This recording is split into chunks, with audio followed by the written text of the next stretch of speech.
I haven't had issues with Puffy. I don't like him. But I don't have that thing where we ain't had no thing. I wasn't sending nothing at him, big. If it was on the street side like that, we would be actively doing things. Right. And we wasn't doing that, right? So it gets to, with Jay, definitely not that. That's definitely not, it's just being competitive. You know what I mean? So I look at it, I go, whoa. So I always go into what would I do in a situation like when that type of thing happens. And I'm going, I don't know. I hope things are all right for him internally. Diddy's trial had already reached a boiling point, but no one anticipated what was coming next. 50 Cent came in to hammer in the final nail on Diddy's coffin. From then on, the courtroom doors opened and everything changed. All these years, you've been the only one calling this out. I look like I've been the crazy guy for a long time. They say you're a hater. They say you're crazy. You do this, yeah. And now everybody's complaining. My ass is hurting. There's all this shit that's coming. 50, you can't make jokes about it. No. The internet might come for you, bro. All I'm saying it might come for you. You see it now. All of these complaints. People were damn. They were and pillaged. This was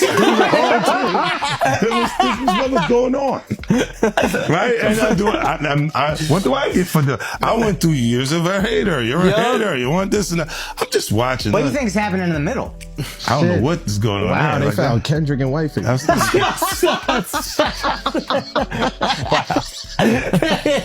can't dress up Kendrick like that. Oh, you can't dress him up.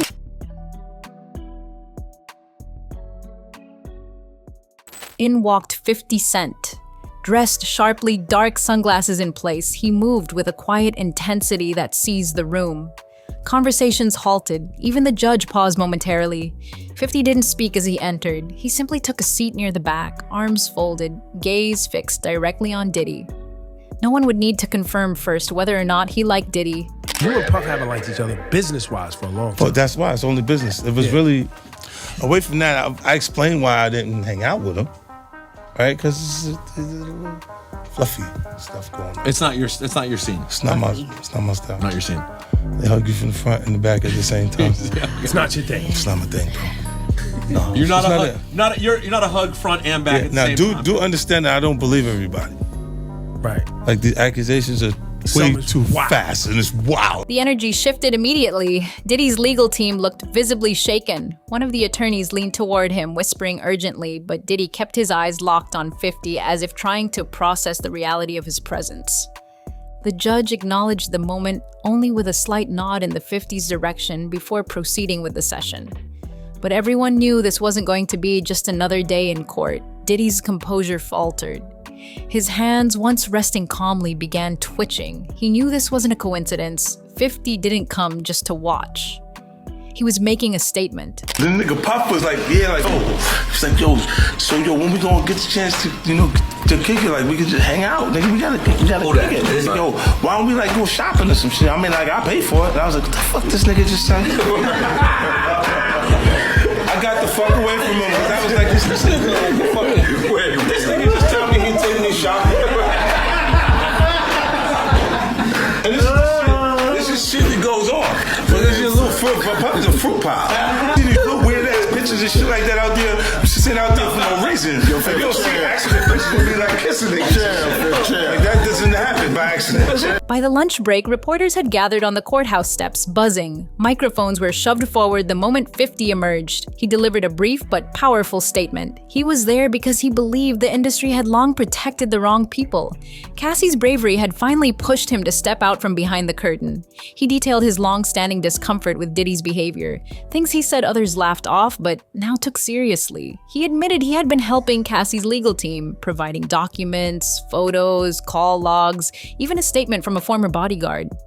He didn't stop there. He declared he was funding a private investigation into Diddy's conduct, stating clearly that it wasn't for attention or headlines, but because too many people had been hurt and too many were still too afraid to speak. His words spread instantly, igniting online chatter and drawing attention from other celebrities who had, until then, remained silent.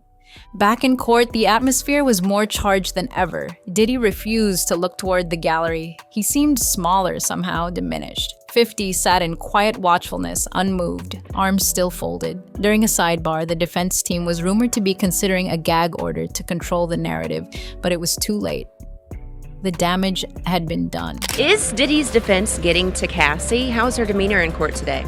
To watch someone who is visibly pregnant sort of take deep breaths at times, she's keeping her cool. Honestly, she didn't cry or anything like that. Obviously, early on in the testimony, there were some things that had her in tears.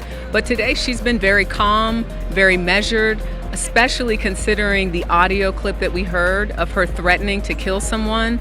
I looked over at the jury box because I was wanting to hear their reaction as we're hearing in real time her voice threatening several times to kill someone because she's concerned about this freak-off video, and the jurors were shocked.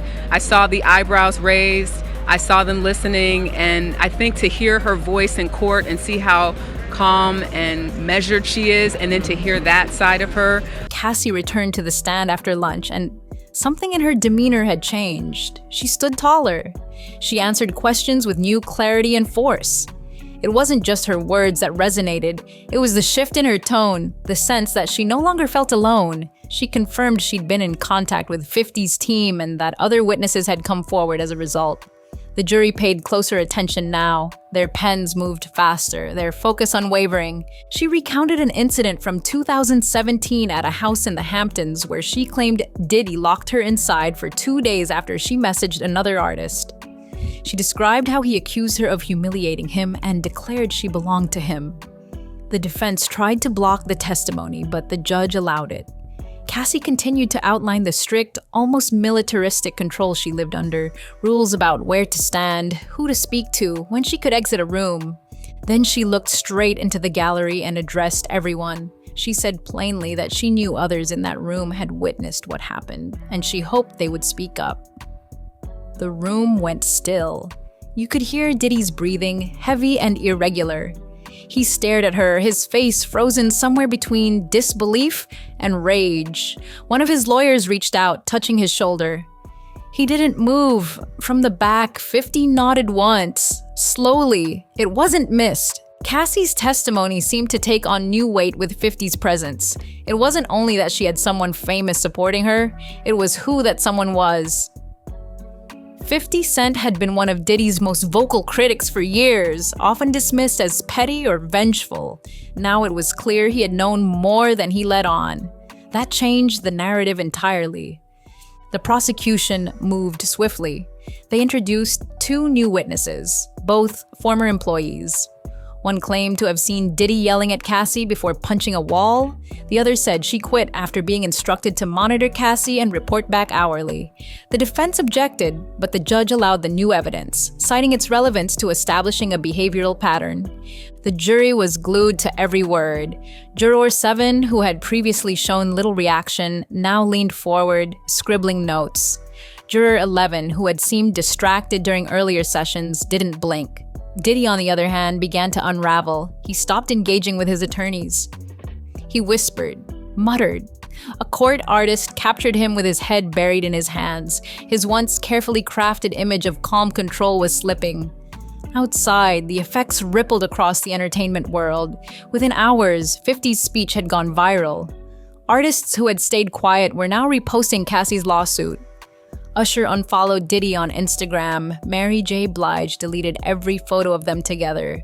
Justin Bieber took down past posts praising Diddy and posted a cryptic message about realizing too late who people truly are.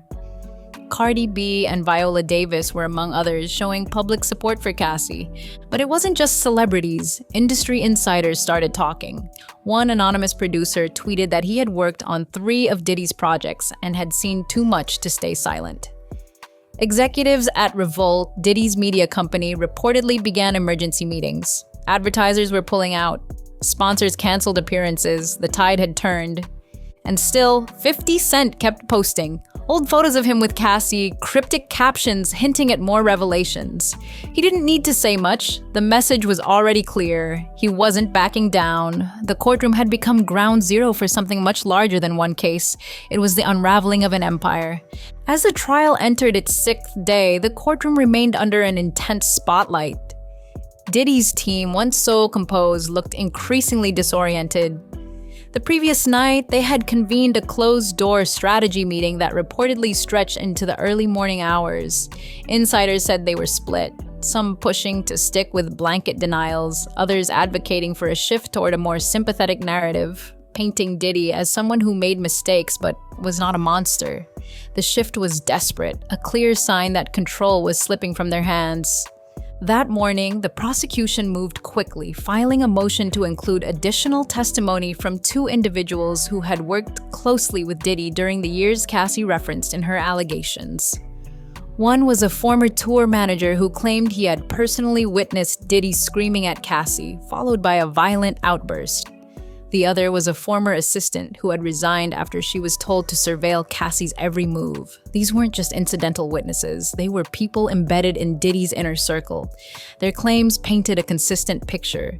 Diddy wasn't just controlling in private, he operated an entire infrastructure around that control. In the courtroom, the judge overruled the defense's objections, stating that the testimonies were not only relevant, but vital in establishing repeated behavior.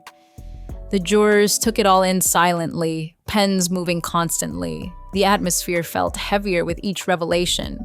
At one point, Diddy's defense team appeared to argue amongst themselves in hushed tones, and Diddy himself sat rigid, not taking notes, not reacting, simply staring forward, unmoving. Diddy sat motionless as the tape played. His expression was unreadable, but his hands were clenched into fists on the table. His lead attorney leaned in to speak, but Diddy didn't react. Even among his supporters in the gallery, there were signs of discomfort. Some avoided looking at him, others simply watched in silence. Whatever illusions remained about his character were dissolving rapidly. And through all of this, 50 Cent remained a steady presence in the back row. He didn't speak, he didn't flinch, but his presence amplified the stakes. Courtroom observers couldn't help but glance at him, as if his reactions could validate the emotional weight of Cassie's testimony, and he remained focused, unmoving, as if confirming that this was what he had waited years to see unfold. By the afternoon, things took an even more unexpected turn. Cassie began detailing a system of behavioral rules she was expected to follow during public events: where she could sit, who she could speak to, how long she was allowed to stay in a room without Diddy. Her autonomy had been so eroded, she claimed, that she sometimes didn't realize how abnormal it all was until long after events had passed. The remainder of the day passed without further disruption, but the impact of that moment was lasting. Diddy had publicly unraveled, and the courtroom saw it. For the first time in decades, he looked like a man on the verge of losing everything. The man who had once dictated trends, controlled narratives, and intimidated rivals now sat exposed, his power cracking in real time. 50 Cent didn't say another word, but he didn't need to. His role wasn't that of a legal participant. He was the symbol of a shift, one that no PR team could walk back. The illusion had shattered. By the 7th day of the trial, the courtroom had settled into a quiet anticipation. There was no telling what new piece of information might surface, no predicting how Diddy would respond, or whether another figure from the past might step forward. The gallery filled early. Reporters lined the back, scribbling notes, checking feeds. The tension wasn't loud anymore. It had settled into something heavier, a weight hanging in the air, reminding everyone that something irreversible had already happened. Cassie was called back again, and this time her tone was different. She no longer seemed to be recounting memories with hesitation or fear. There was a steadiness to her voice, an unshakable cadence that suggested she wasn't merely telling her story, she was reclaiming it. She started by describing how her life had changed since the lawsuit became public. She mentioned receiving dozens of messages from women, many anonymous, who had endured similar power imbalances in the industry. Some were assistants, others dancers, one a former intern who recounted how a simple elevator ride with Diddy had ended in weeks of paranoia. Cassie said she no longer felt ashamed of what she went through. That shame, she clarified, didn't belong to her. It belonged to those who had stood by and said nothing, those who had witnessed and enabled. She described how Diddy used fear to manipulate not just her, but everyone in his orbit. His charisma was a tool, his power a weapon. She wasn't describing an isolated relationship anymore. She was describing a pattern embedded in the culture. Then came the testimony that pulled everything into sharp focus. Her legal team introduced a series of text messages recovered from an old backup. all between Cassie and another artist who had allegedly tried to intervene years ago. In them, Cassie expressed feeling trapped and surveilled. She asked the artist not to contact her again for her own safety. The artist responded, "I understand. I've seen enough to know." The court fell into a hush. No names were mentioned aloud, but the implications were heavy. The prosecution followed this with video evidence from a security camera at a recording studio. The footage showed Diddy in a heated exchange with a member of his staff, throwing a phone across the room and storming out. While it didn't directly show violence toward Cassie, it supported her descriptions of his temper and volatile behavior. The jury watched closely. No one looked away. Diddy stared at the screen blankly, his face impassive but his hand tapping incessantly on the table. Then the prosecution played a voicemail dated 3 years prior. Diddy's voice was unmistakable, calm but unnerving. "If I find out you've been talking, we'll have a real problem," he said. The message wasn't directed at Cassie, but had been left on a former assistant's phone, an assistant who later provided a sworn statement about threats and surveillance. The defense didn't contest the authenticity, but their response was muted. They looked tired, worn down. Diddy's outburst from the day before continued to ripple. Security now stood in subtle positions at the courtroom's edges. He was quiet today, withdrawn. He spoke to no one except his lead attorney. Even during breaks, he didn't leave the room. He sat slouched in his chair, often staring at the floor, sometimes closing his eyes for extended periods. It was a stark contrast to the image he had cultivated over decades: invincible, dominant, in control. Meanwhile, outside the courthouse, the noise grew louder. News outlets rolled continuous coverage. Editorials questioned not just Diddy's actions, but the system that allowed him to operate unchecked for so long. A well-known journalist released a piece detailing how Diddy's reputation had long been whispered about in private circles, always out of reach of accountability. Another article compiled testimonials from former employees under anonymity, drivers, security, stylists, who all echoed similar stories of intimidation and control.